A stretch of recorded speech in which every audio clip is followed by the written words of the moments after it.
Ito ang pinakang libangan ko po. Pag nandito ako sa looban, pinapainom ko po ang baka ay tuwing hapon. Isang beses maghapon, okay na. Yeah. Kalasin babakuran na rin din eh. Pag ganun naman, ano, siguro gaganon niya.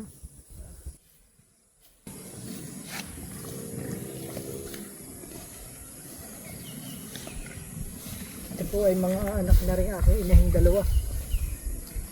Ang pag-aalaga ng baka ay kinakailangan pinapainom araw-araw ng pigs. At saka huwag mong lilibanan ng pag-uula. Ula, magat hapon. Para bumait ay hihimasin mo pati siya. Ang baka ay pag alis na siya sa pagkabisero ay anong dali ng tumaba.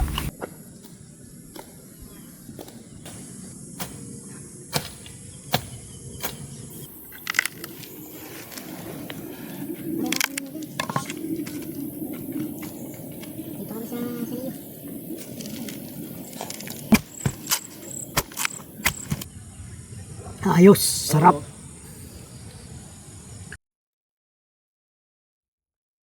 Thank you for watching. Kita ulit tayo sa susunod kong vlog.